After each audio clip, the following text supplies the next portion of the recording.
এখান থেকে ঢুকছে, এখান থেকে বের হয়েছে, কিন্তু এখান থেকে মাংস নিয়ে বেরিয়েছে আর চিকন যে হাড়টা ওইটা ভেঙে গেছে।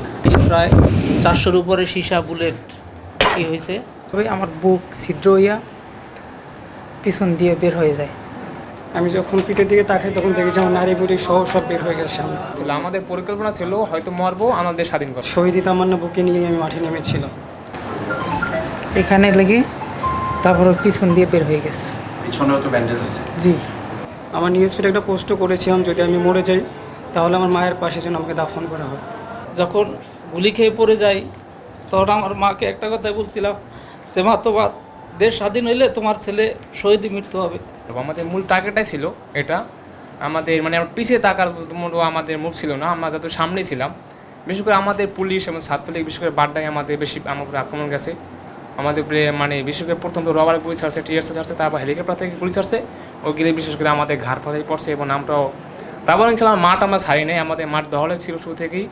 তার 5 তারিখ থেকে শুরু করে যখন আমরা শুনলাম শেখ হাসিনা পদত্যাগ শুরু করে, থেকে আমরা গণভবনে দেওয়া ঘেরাও করেছি। তারপরে শুনলাম আমাদের কাঙ্ক্ষিত যে বিজয়টা অর্জন করতে পেরেছি, এটা মহান আল্লাহ রাব্বুল আলামিনের কাছে লাখো শুকর যে আমাদের ত্যাগ এবং আমাদের যে প্রচেষ্টা, এর মাধ্যমে যে আমরা সুন্দর একটা স্বাধীন সার্বভৌমত্ব দেশ জাতির কাছে তুলে দিতে পেরেছি, এটাই নিয়ে আমাদের গর্ববোধ করি। এখন তুমি আনন্দিত? হ্যাঁ, খুব আমি আনন্দিত। কালভার্ট রোড থেকে ওখান থেকে শুরু হয়েছে, বার্ডেন 2 এর সামনে যে শেষ হয়েছে, ওখানে আমি গুলি খেয়েছি। গুলি খাওয়ার পর ওখান থেকে আমার হাসপাতাল নিয়ে গেছে, হাসিনা পতন হয়েছে, আমি তাতে খুশি। কিন্তু আমি আরও 2 মাস বা 3 মাস বা অসুস্থ থাকি, তো আমার কোনো দুঃখ নেই।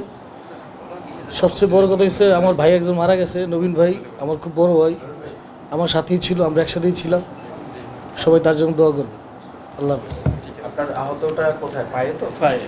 একটু যদি দেখাইতে পারেন, ওখানে কি গুলি লাগছে?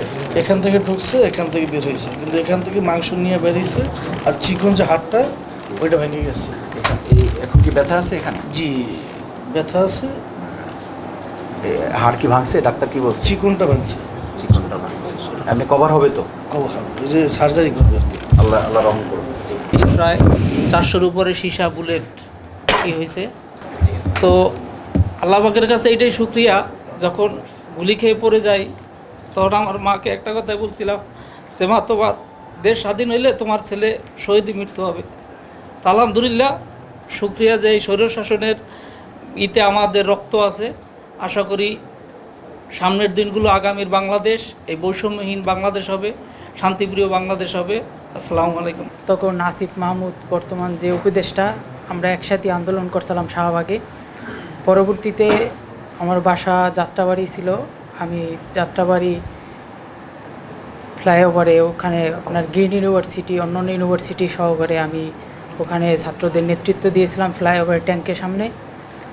পরবর্তীতে 19 তারিখ সকালে শুক্রবারে আমি নেতৃত্ব দেওয়া অবস্থায় সামনে থেকে পুলিশ আমাকে গুলি করার পরে আমি হইল যে তারা অতর্কিতভাবে আমার বুক ছিদ্র হইয়া পিছন দিয়ে বের হয়ে যায়।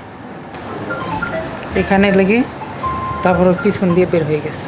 পিছনেও তো ব্যান্ডেজ আছে। জি, তারপর আমি ওই জিয়া গুলি খাওয়ার পরে প্রায় ওই জিয়ার সাথে একজন ছিল, তার আমি তো কথা বলতে পারিনি, তখন ওই জিয়া তার মানে ঘাড় ধরে আধা কিলোমিটার দৌড়িয়ে যায় আর কি, সেও বুঝতে পারেনি আর কি আমি গুলি খাইছি।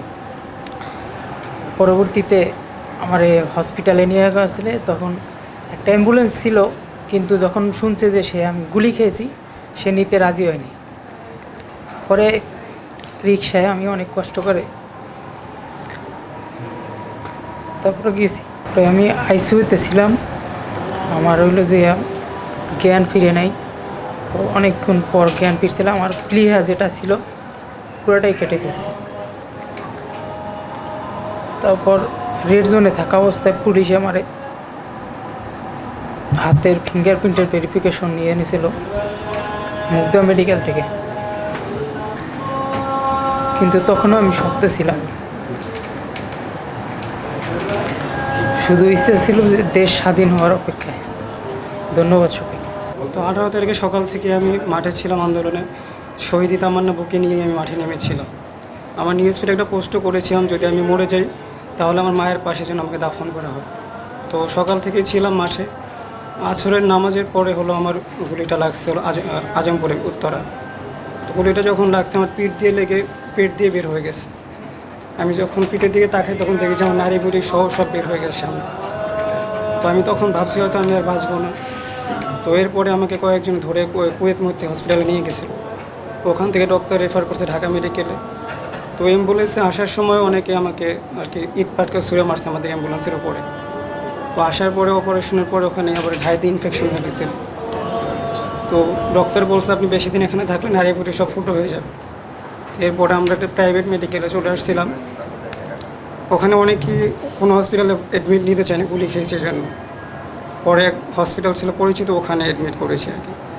সবশেষে মরে গেলে যে আমরা যে দেশ স্বাধীন করেছি সেটা হয়তো জানতে পারতাম না। তবে 5 তারিখে দেশ স্বাধীন হওয়ার পরে নিজের কষ্টটা দূর হয়েছে আর কি।